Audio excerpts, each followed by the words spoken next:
2 plus 2 equals 5. How is that? Roll the intro.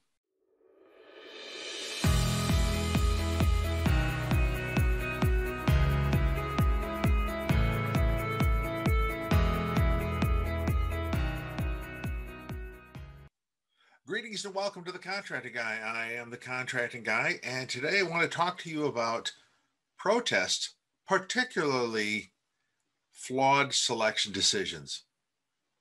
Now, flawed selection decisions is one of the 7 categories of protest problems that occur when a protest prevails or is sustained by GAO.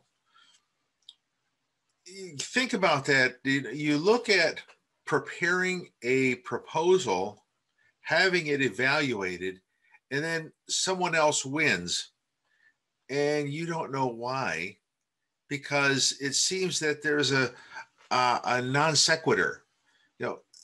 There's something that the government, in their decision, seemed to come to some conclusion which does not follow the evaluation criteria. And that becomes a question when their decision is made.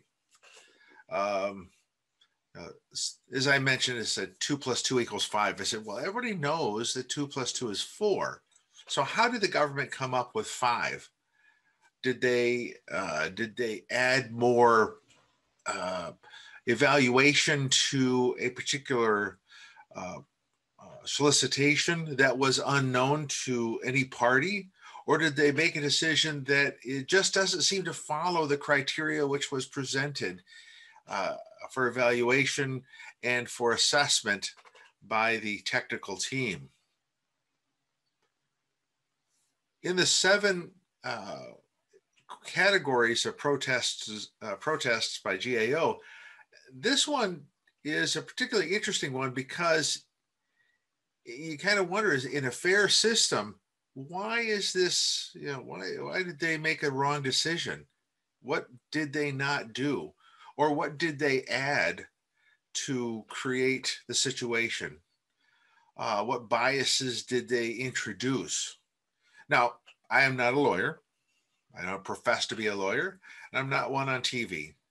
But, when you're looking at your proposal, you're looking at the evaluation factor, and you look at the decision by the government, you should feel comfortable that the system is fair. And when it kind of smells fishy, you ought to question it. First, you question it during the solicitation phase when you have the opportunity to question. And then you should, if you truly feel that this has been a wrong, you should actually do something about it.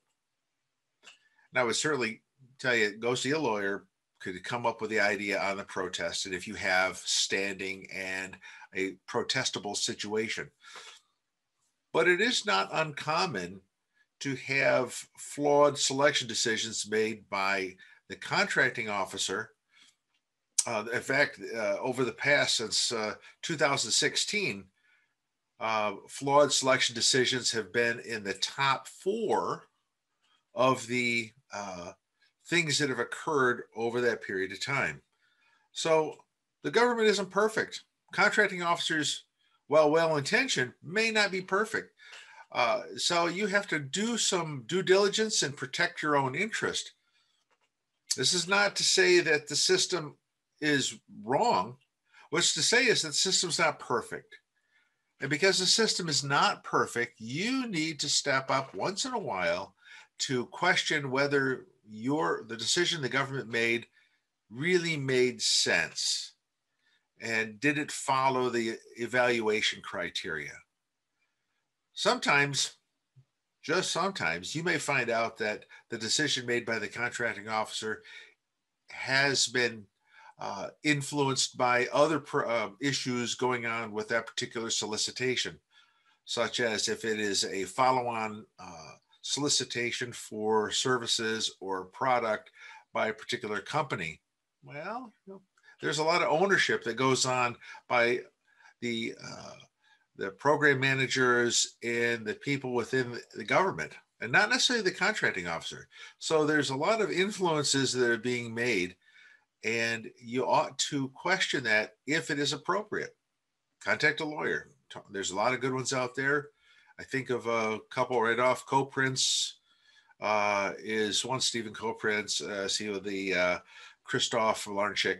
These guys know what they're talking about. Maybe reach out and ask them a question. Maybe they can help. With that being said, remember, flawed selection decisions is one of the solicitation protest categories that you would go, okay, well, maybe they're wrong. It's not like they're not infallible. I'm the contracting guy. I'm out. Thank you for watching The Contracting Guy. Please like, subscribe, and share the video. We'd appreciate that. This is The Contracting Guy. I'm out.